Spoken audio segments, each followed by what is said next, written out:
Hi everyone.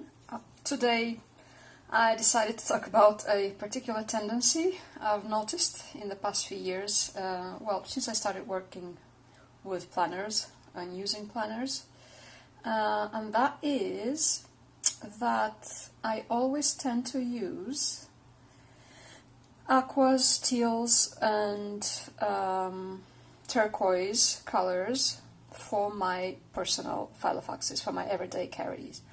I'm never really attracted to any other color, and for example, as you know, I've used this for about 3 years, and then I decided when I was ready to move to stop using this one and move to a different planner. The only other options that I actually considered were the Molden Kingfisher,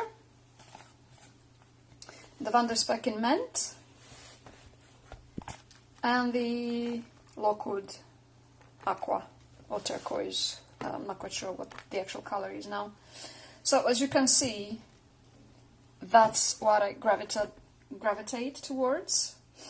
I only moved out of this one, of the Calypso, when I was using it for a few years, twice. Once into a compact Holborn, and it was black. And I think I only used that for about 2 weeks. And a second time into a compact Luxe, and that is a dark brown, and again, I think I used that for a bit longer, probably a month or two. And then again, I moved back to this Calypso. So when I tried the video that I made in the beginning of the year, I said I'm ready to move out of this Calypso. I've been using it for 3 years. I'm moving to a different planner. I'm ready.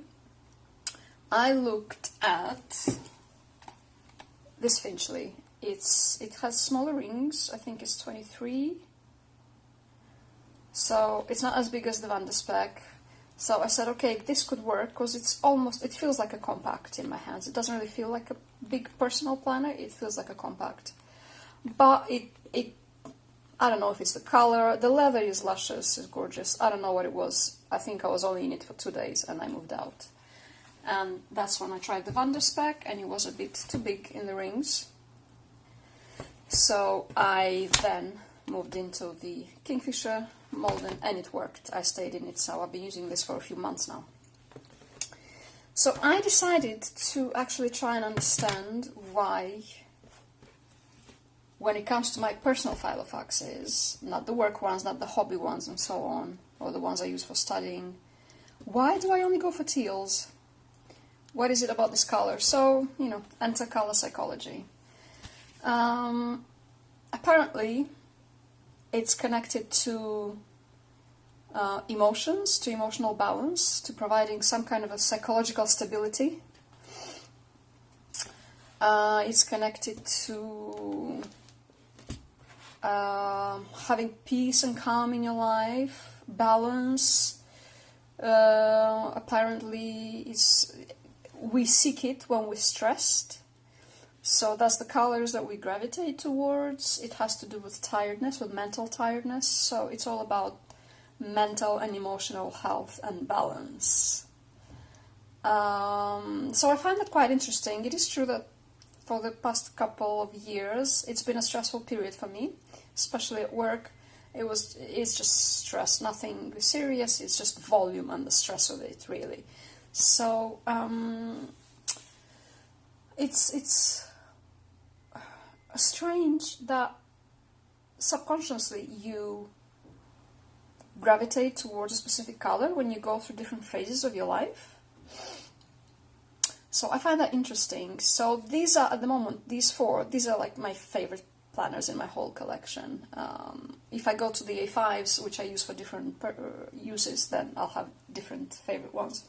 But for my everyday carry, the planners that I feel connected to, that I feel, yes, this is my planner.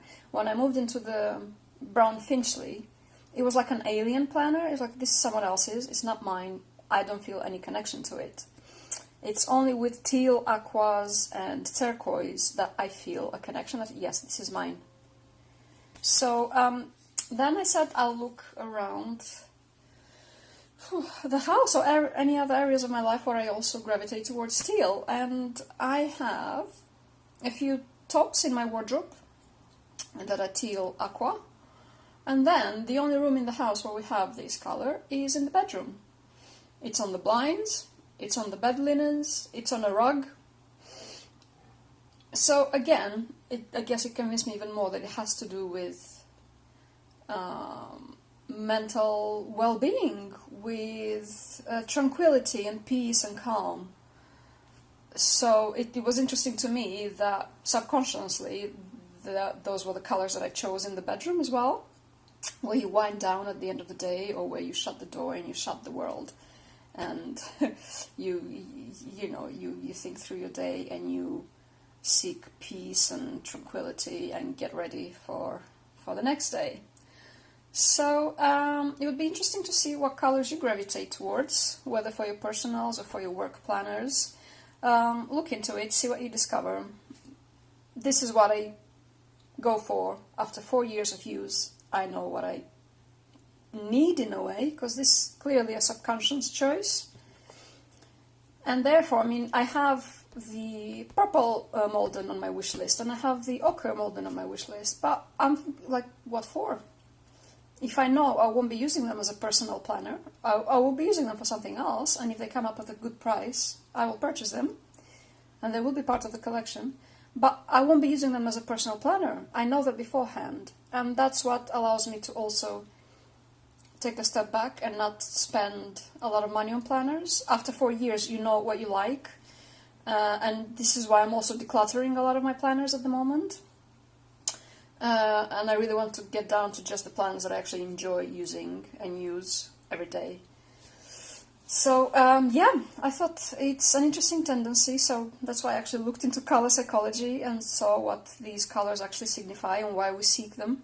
So let me know whether this happens to you as well, whether there's any specific colored planners that you gravitate towards, and look into why. Alright, so another so-called Christmas vlog for you. See you tomorrow, hopefully.